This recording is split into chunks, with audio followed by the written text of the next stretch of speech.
De acuerdo, muy bien. Vamos a comenzar nuestra asignatura que son habilidades lingüísticas del idioma inglés.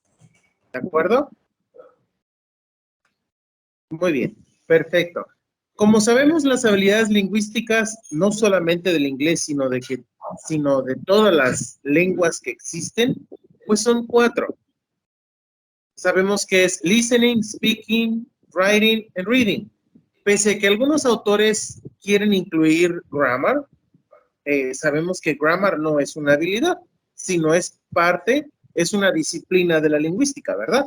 Entonces vamos a trabajar con estas cuatro habilidades lingüísticas, empezando con listening, ¿ok? Les compartí lecturas. Vamos a comentar el punto principal con el que comenzamos esta clase, la diferencia entre listening and hearing, escuchar y oír. Inclusive en español a veces confundimos esas palabras, escuchar y oír, pero sabemos que tiene una diferencia muy significativa. ¿Cuál es esa diferencia? ¿Quién puede comentarme? A ver, Eduardo, te escucho. Sí, maestro. If you don't mind, I'm just going to give you my explanation in English. So Go ahead. Okay. Hearing is the act of perceiving a sound and receiving sound waves or vibrations through your ear. And listening is the act of hearing a sound or something and understanding what you hear. There are several other ways to express or explain this idea. Hearing is one of the 5 senses, and it just happens the time whether you like it or not. I mean, you hear something and it doesn't matter if you are interested in hearing that or not, because it's, let's say, it's physiological. It's not psychological, all right? And this ingredient is very much important. It's just one of the senses. Hearing simply happens. Hearing is a skill where you use your ears, and hearing is an involuntary act. While when we speak about listening, listening is the act of hearing a sound of something and understanding what you hear. So that would be the great difference between these two, as well as while you listen to something, you're required to be concentrated. You must be concentrated and to understand the meaning of the words or sentences you are being exposed to. Okay, so listening instead of hearing leads to learning. When we listen to something, is because we are paying attention and we are doing it carefully, and so this could lead to learning. And listening uses different other senses as well, because we hear, sometimes we see or touch things as well to make this more the information clearer. Thanks, teacher. Ya está, maestro. Gracias. Excellent, Eduardo. Xochitl, do you have something to say? It's the same as Eduardo says. So hearing is just the way that we perceive the sounds, but no, we don't take conscience or as listening. Listen, we need to be more conscious to understand what the other people is saying. So that's the difference. Hearing is just, we are just hearing the sound, but not paying attention on what the other person is saying. Indeed, when we're talking about the difference between listening and hearing, we say that hearing it's just perceiving the sounds without paying attention, okay? And when we talk about listening, is because we pay attention, we analyze information in order to understand information, okay? So when we listen, we do it consciously because we want to understand the information. That's the main difference between listening and hearing. Okay. Yolanda, ¿quieres agregar algo más a la diferencia entre listening y hearing? Adelante. Yes, well, I understand that here indicates just a sense, and it's an involuntary act. And listening is an intentional act. It is when someone or something requires attention. And what is the difference about hearing and listening? Well, in summary, hearing is something we are perceiving, and listening is because we have our attention focused on something. That's it. Okay, Yolanda, excellent. Muy bien. As we commented, that's the main difference between listening and hearing. One is consciously and the other is unconsciously, of course. And we need to discuss about the types of skills. Okay, we already commented that there are 4 skills in each or any language, but there are types of skills. There are 2 types of skills: input skills and output skills. Okay, now when we talk about listening, what kind of skill do you think we are developing? Input skill or output skill, Eduardo? Well, this is an input skill, but we develop an output skill when we learn how to speak correctly. So obviously listening leads to speaking, as writing leads to reading. I mean, reading, sorry, leads to writing. When we read and we do it in a, let's say, in a basic and very regular way, then we learn how to write correctly, as well as when we listen and speak to others in a common and, let's say, a regular basis, then we learn how to speak fluently with accuracy and different other aspects. Okay, thank you. Anyone else wants to comment about it? The type of skills? So the Okay, input, sorry, teacher, the input will be listening and reading, and the output will be writing and speaking. okay, exactly. That is the answer. When we talk about listening and reading, we are talking about input skill because we receive the information, right? And when we talk about output skills, we refer to speaking and writing because we produce that information. Okay, now talking about listening. We already know what is listening, what type of skill is listening. Now, let's describe the whole process of listening. There are 3 stages of listening, right? The Yes. first stage. In the first stage, we prepare, talking about teaching, of course, we prepare the students in order to be connected with information, probably creating expectation of it, right? Do you know what is the first stage? Yes, that's a pre-listening Re- stage. Okay. Can we comment more about it in the pre-listening stage? Well, first of all, we need to raise students' interest.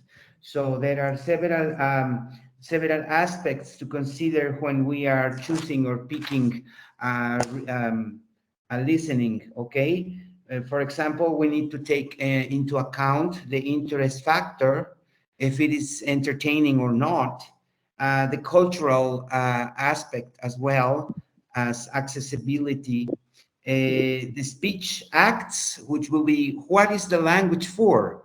Is it an information? What kind of information we are presenting? Okay, if what are we trying to get out of this conversation? And this discourse structures. This also has to do with density and language level, the length, the quality of recordings, accents, and different aspects as well. So when we have this pre-listening, we have to check these aspects before starting with the listening exercise. And one of the most important ones is the warm-up that has to do with the rest of as I said, raising students' interest. That will be the pre-listening, teacher.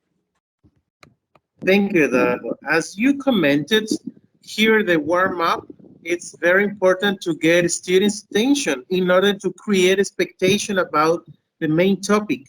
We are going to, as teachers, we are going to give some clues about the topic, right? And this leads us to the second stage, the while or during stage, listening stage, where here we are going to actually develop the skill, right? Tochil, can you tell me more about it, the second stage, please? Oh, yeah. In the second stage, as teachers, we can act like monitoring all the students, and if it's well, I read if it's necessary, we can actually so repeat the recording in order that the students can understand all the mm, all the content.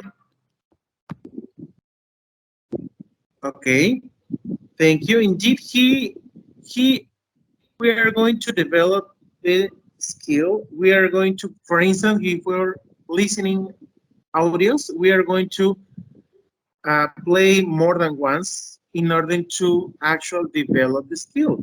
Okay, we're going to, of course, use some strategies, probably repetition, probably focusing on filling gaps, and this leads us to the last stage, which is post listening, right? Here, as teacher, we make sure that the students understood the information, but mainly developed the skill, right? What can you tell me about this skill? Excuse me, this last stage, Yolanda. The pre-listening, Post listening. no. Oh, post-listening. Post listening. Okay. Uh-huh. Well,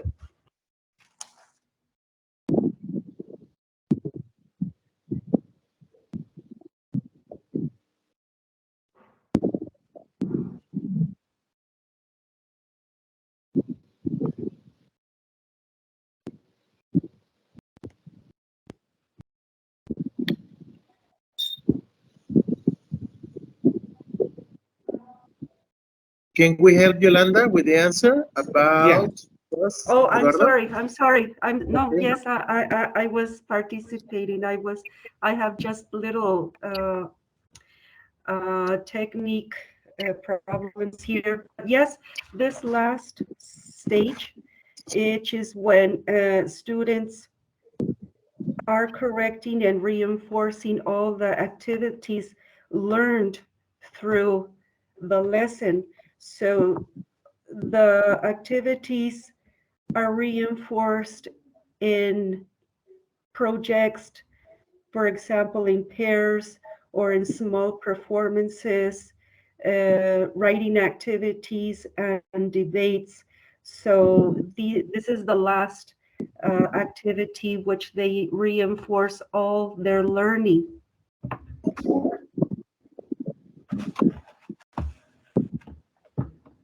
Okay, Yolanda, thank you. Eduardo, you were saying something? No, no, that's okay. I mean, that's a complete explanation. It's just to integrate all the information and gather every element they were learning through the lesson. And obviously, well, we know that in a class, we cannot just focus our attention in a listening exercise. So obviously, there is always very much necessary to consider time limit and other things to have enough time for this reinforcement, for this review, where students are going to get the most out of the listening exercise. Thank you, Eduardo. Here, indeed, we are going to make sure that the students understood the information and develop the skill. Here, we need to use a lot of activities, not only answering questions, right? Here, we need to use several strategies, several activities in order to make sure that students really understood the information and developed the skill, right? Okay, now we have discussed about what is listening, what is the difference between listening, hearing, listening stages, and finally, we have about listening purpose. What do you think is the listening purpose? Could be several contexts, of course, but the purpose is the same. What do you think is the purpose of listening?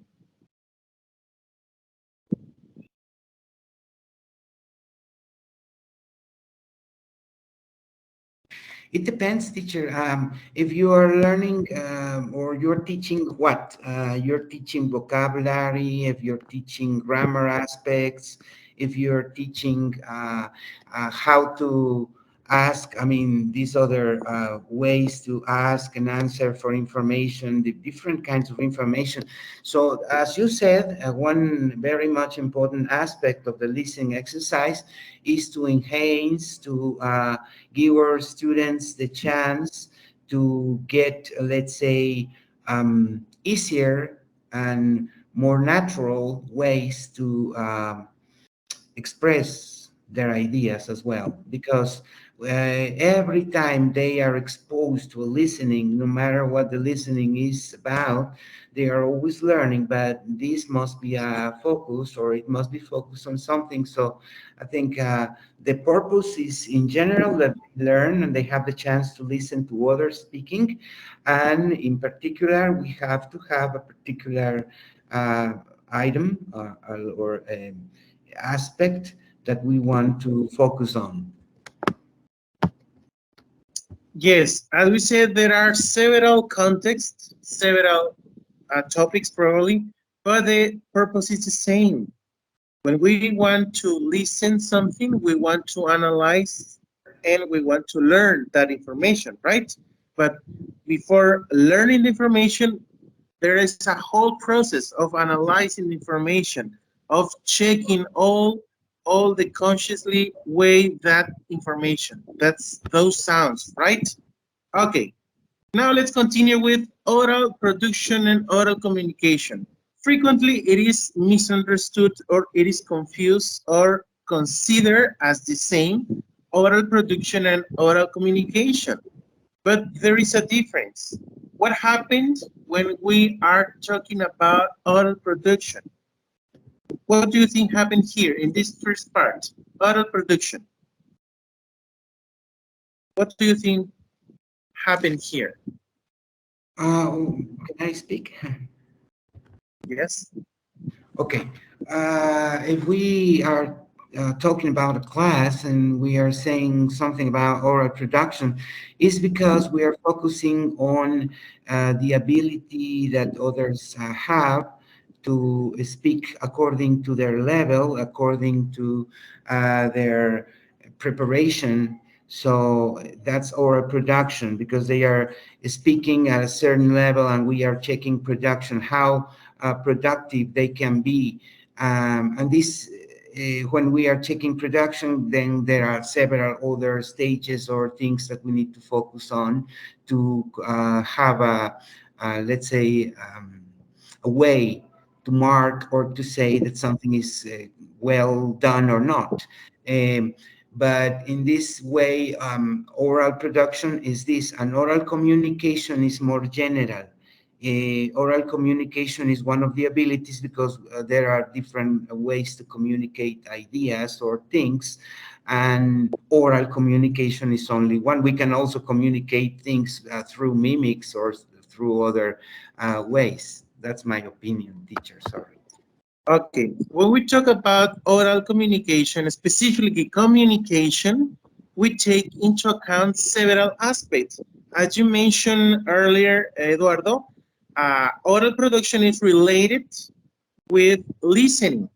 In order to have communication, of course, we need to have understanding, which replies or it it is related to the listening. So if we say that we have communication here is because there is a process, listening, speaking and listening, right? and then the message is understood, and then you reply the message to the teacher. So that is part of the communication. And when we talk about oral production, is only one part of the whole of that process. Just is producing the information, but we don't know if the other person is going to understand the information.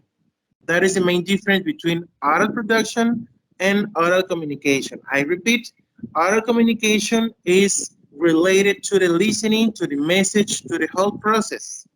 And in comparison with the oral production, which is produce information. And now we have two important concepts: fluency and accuracy. Fluency and accuracy. What do you think about these two main concepts? Fluency and accuracy.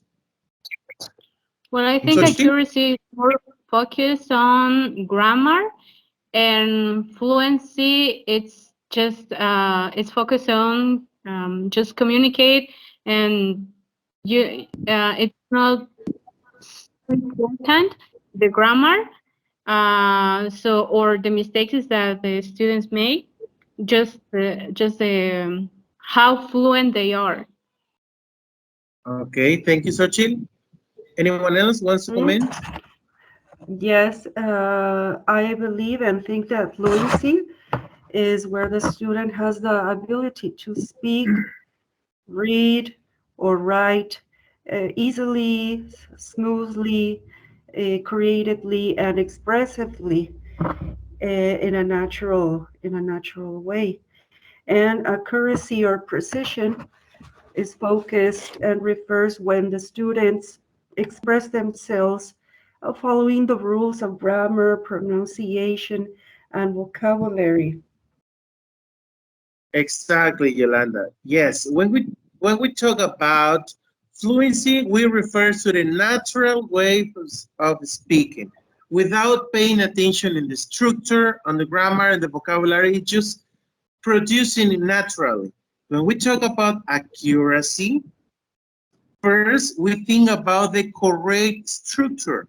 We think about grammar, we think about vocabulary first or before speaking, right? Here we, in our minds, we make all the structure of the sentences and then we produce it in accuracy. And when we talk about fluency, just we produce in a natural way.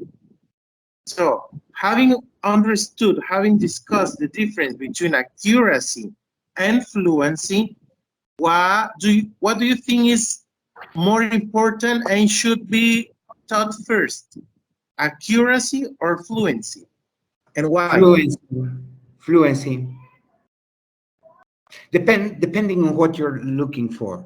I mean, like for example, if you're in a business program and you're in a business program, and then people are supposed to be speaking to others, obviously you need to use technical language and vocabulary. And apart from this, to be taught, they need to be fluent. It doesn't matter very much if their grammar is correct or not, while they are able to convey the message. Okay, so if people can convey the message at this point, it could be a very good thing. But accuracy will be required when you are studying at let's say, university level, and you are supposed to have a certain level of grammar structures, and as well as articles and prepositions, you use them correctly. And well, this is very much important depending on the level and the focus you want to give to the language. But what happened, Eduardo, in the university where teachers focus on learning grammar since first semester and focusing on structure, vocabulary? What No, happened no, there? no.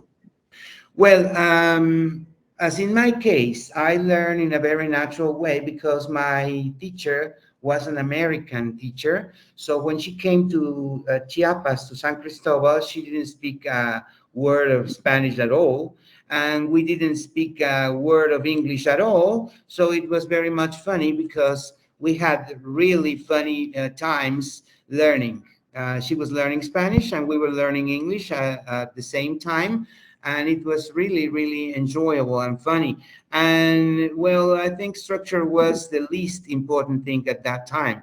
So we, let's say, retake these grammar points and rules and exemptions and all the stuff later on.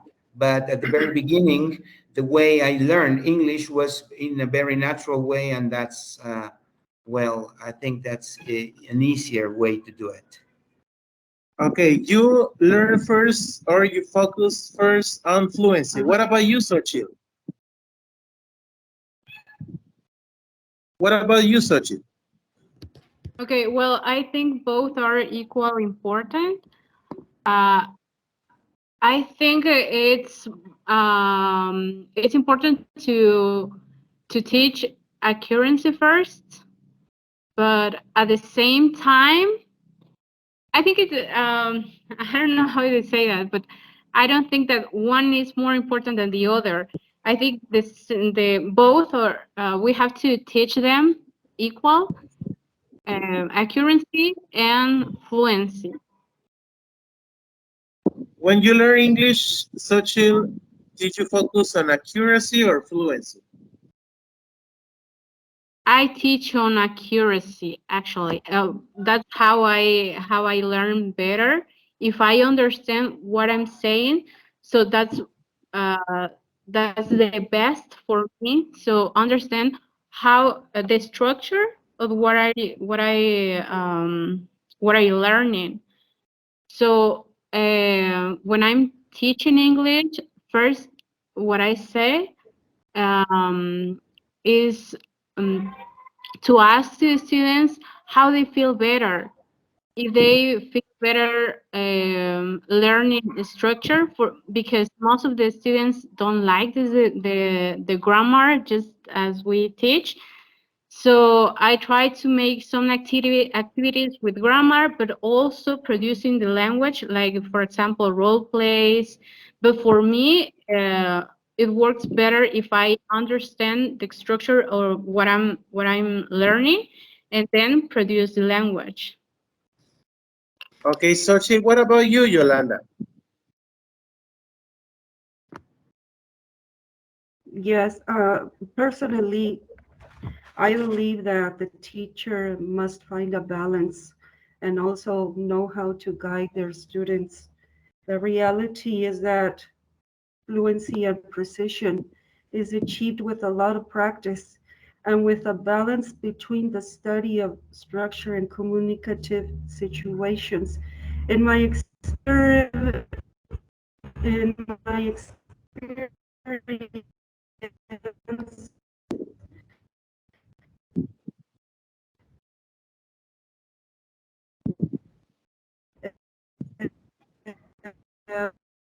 uh, Yolanda, we English, cannot they do listen so. to you. It's being interrupted. so I think sorry? Yolanda has connection problems, right? Yeah, sure, sure. Uh, no. Oh, you can't hear me? No? Yes. Now, yes, we can do it. No? Yes, Yes. go ahead, Go go ahead. ahead, Yolanda. Can you? Oh, yes. Okay. I was talking about personally. I believe that the teacher must find a balance and also know how to guide the students. The reality is that fluency and precision is achieved with a lot of practice and with a balance between the study of structures and communicative situations. As a teacher, there are many different types of students in my experience. There are those who are fluent and express themselves naturally, but with many mistakes. And there are others who are not fluent, and when they speak English, they do so in a thoughtful and controlled manner, but with very good precision and with very few errors.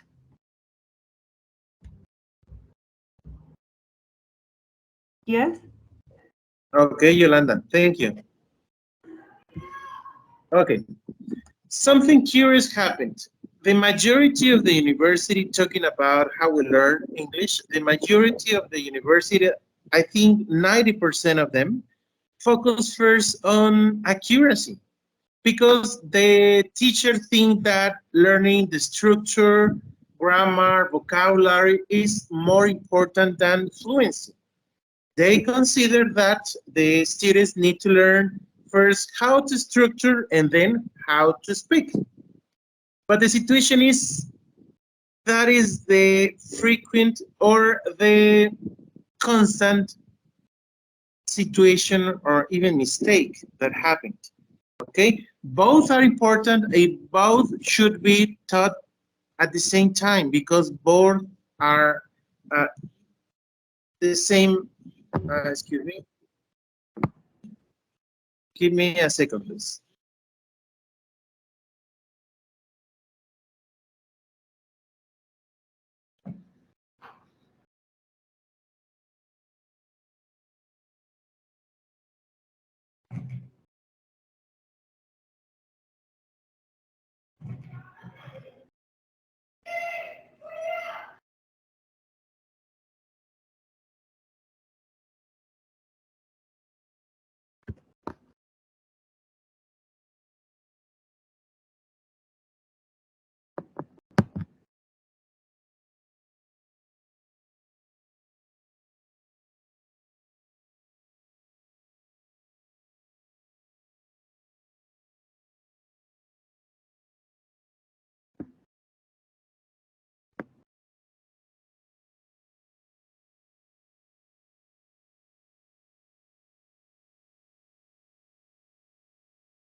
Yolanda, qué bueno verte por ahí, aunque sea un momentito, saludarte. A Xochitlalis no la conocíamos, ¿verdad? Hola, Xochitlalis. Ah, Hola. sí, mucho gusto de verlo otra vez, igual a la compañera Xochitlalis. Sí, hombre, qué bueno. Sí, Que sigamos pataleando todavía. La cosa es, no sé cuántos estamos inscritos, pero se nos pone de a peso el kilo, ¿verdad? Ya regresamos a clases. así es, para la siguiente semana. Bueno, yo en mi caso. Sí, cómo no. Ujú. Sí. Disculpen, compañeros, una pregunta. ¿Faltaría una asignatura más por Yo entiendo que son 4. Yo entiendo que son 4. cuatro más? Por cuatrimestres, Sí. pues. Ajá. Sí. Entonces sería otro bloque, ¿verdad? No, Otro 4 más. o sea, no, ya solo con el maestro. Entiendo que solo con el maestro ya cumplimos el primer bloque. Si Ajá. tú te vas a lo que es historial Ah, académico, ahí vas a checar, creo que son ajá. 4 materias por cada bloque. 4 más. Estamos Sí. hablando como de 4 cuatrimestres o 5, no sé, eso sí, no sé cuántos cuatrimestres son. 4. 4 Entonces, cuatrimestres son como 16 materias. entonces eso quiere decir que ya nuestra maestría está pues próxima, ¿verdad? O sea, ya vamos a concluir el, No, ¿no? no Es sé que, cómo es que, no sé cómo es hayan que tomado ustedes. cada Sí. quien entra en diferente momento. Por Ah, ejemplo, esta es la única materia que me falta y ya termino la maestría, pero en depende tu en qué caso. momento Ujú. ustedes. Ah, Sí, mira. igualmente yo, porque estuve revisando ya las materias Ya, y dije, pues creo que este ya es el último, creo que ya voy qué a La última. terminar. qué envidia, ¿no? La Ujú. verdad, pues Ajá. empecé al revés. Sí, ¿no? Ah, Entonces a pero lo mí, bueno, el tiempo se va vuela. rápido, sí, la verdad. Sí, sí, sí. Ya ves que es jubilación o lo que pase primero. Ujú. Los Ujú. tienen condicionados en las escuelas. No, pues sí, es que es muy importante y qué bueno, compañeras, de veras las felicito a Xochitlalis y a Yolanda por ya casi terminando su maestría, ¿no? Ya es Gracias. un reto, un esfuerzo muy importante. Y ya después, pues viene lo de la titulación y ya todo eso, ¿no? Pero ya, pues se Ujú. aventaron todo más de un año ya trabajando durísimo, ¿verdad? Entonces, muy merecido. Qué bueno. Ahí avisan en el grupo, aunque sea que ya se van a graduar, ¿no? Para poderlas felicitar. Ujú. Entonces, de los que estamos ahí, me imagino que entonces no todos toman las materias, unos les toca, otros no, quién sabe. No se puede calcular Ujú. cuántos están en primero, en segundo, ¿no? Aquí estoy. Ujú. Una Maestro. disculpa. Ah, Sí, maestro, sí, sí, gracias. sí. Sí, Sí, maestro. sí, discutían que no saben cuántos son, ¿verdad? Yo también tengo esa misma pregunta. No todos se conectan y no todos entran. Sí, Okay, no. as we were saying, both are important. Fluency and accuracy, but the common mistake of the teacher is that they prefer focusing only in accuracy and then focusing on fluency. The situation is much easier to learn the structure when you already speak naturally, okay?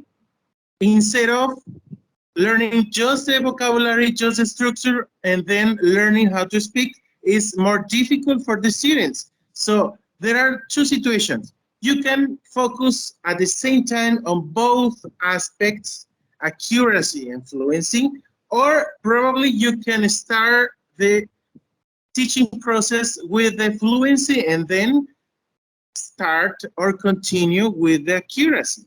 So those processes are correct. Starting or focuses on both at the same time, or probably starting with fluency. Okay, this is very important to pay attention. Fluency, because as teachers probably or students, they already know the structure, they already know the vocabulary, but they can't speak.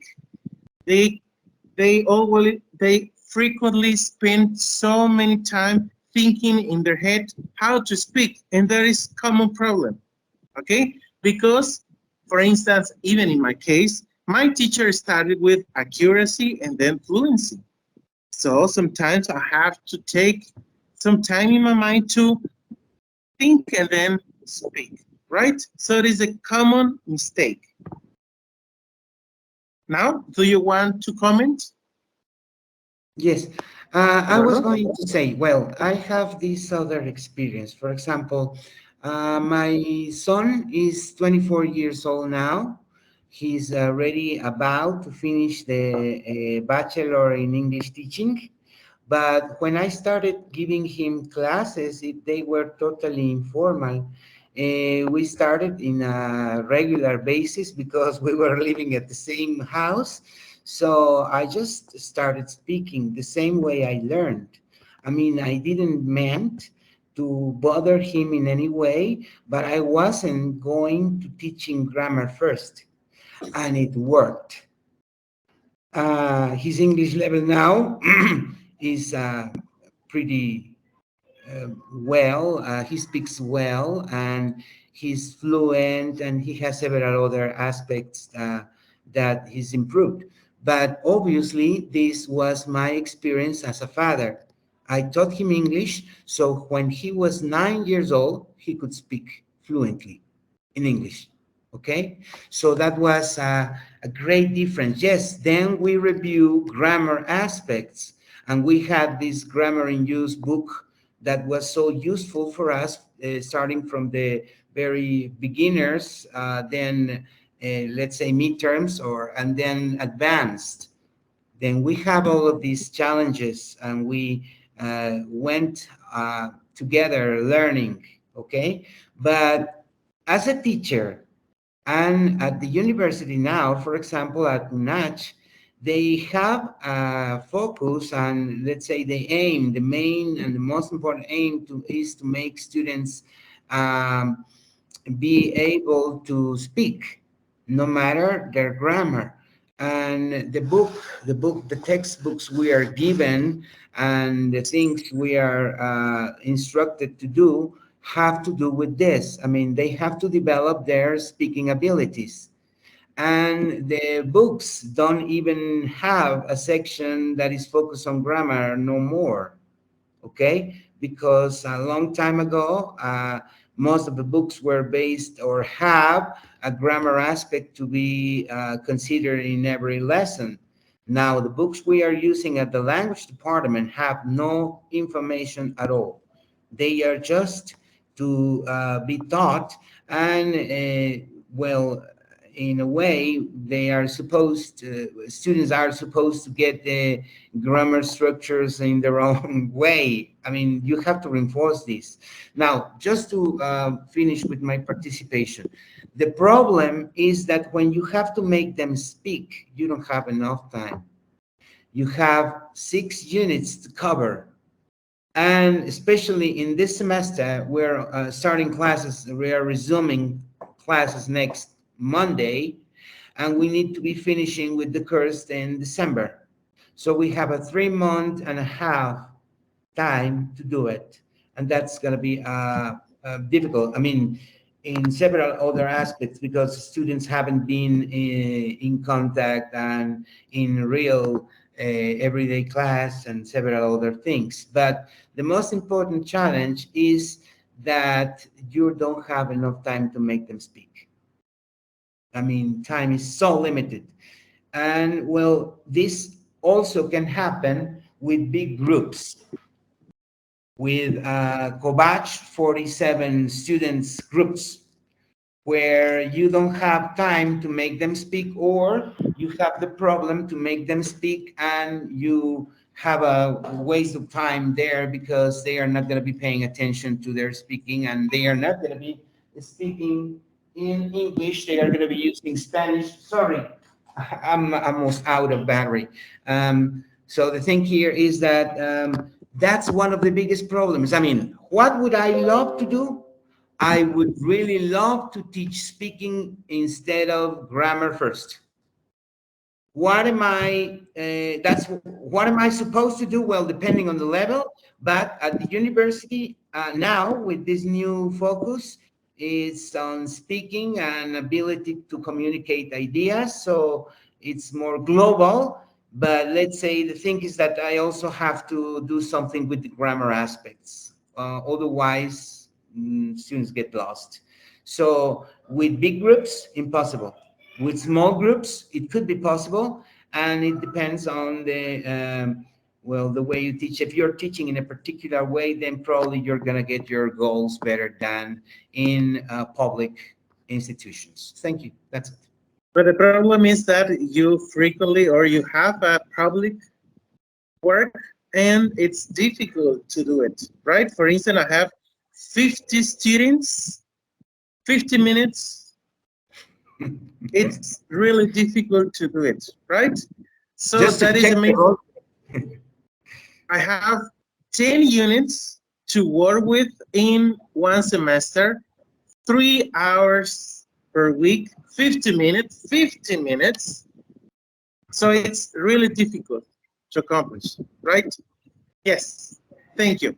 Well, that is the situation. The, the correct way to do it should be focusing on both, but it is really difficult because of the politics of the school, because of the situation, even the pandemic. So there are a lot of situations that make difficult to focus on both or influence it first. But we have to think about it, right? That is the first moment. Well, it was a pleasure to be with you today. Talking about homework, only one hasn't done the homework. I think is yes. Remember, you have until today to do it. Okay? And